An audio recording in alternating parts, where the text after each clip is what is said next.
1986 ലോകകപ്പിലെ മികച്ച താരമെന്ന നിലയിൽ അർജന്റീന ഫുട്ബോൾ താരം ഡിഗോ മറഡോണയ്ക്ക് ലഭിച്ച ഗോൾഡൻ ബോൾ ലേലം ചെയ്യുന്നത് തടയണമെന്നാവശ്യപ്പെട്ട് കോടതിയെ സമീപിക്കാൻ താരത്തിന്റെ മക്കൾ.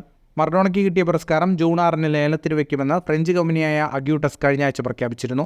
എന്നാൽ 1986 ലോകകപ്പിൽ മറഡോണയ്ക്ക് കിട്ടിയ ഗോൾഡൻ ബോൾ മോഷണം പോയതാണെന്ന് മക്കൾ അവകാശപ്പെടുന്നു. ലേലത്തിനുള്ള ഒരുക്കങ്ങൾ നടക്കവെയാണ് ആരോപണവുമായി മറഡോണയുടെ അനന്തരാവകാശികൾ രംഗത്തെത്തിയത്. ലേലം തടയണമെന്നാവശ്യപ്പെട്ട് അടിയന്തരാപേക്ഷ നൽകുമെന്ന് ഇവരുടെ അഭിഭാഷകനായ ഗിലേസ് മോറിവ് പറഞ്ഞു. ട്രോഫി മോഷണം പോയതിനുള്ള പരാതിയും നൽകും. 1986 മറഡോണയ്ക്ക് ലഭിച്ച ട്രോഫി വർഷങ്ങളോളം എവിടെയാണെന്നതിനെക്കുറിച്ച് വിവരമില്ലായിരുന്നു. പിന്നീട് 2006 ഇത് പാരീസിലെ ഒരു സ്വകാര്യ ശേഖരത്തിൽ നിന്നും കണ്ടെടുത്തത്.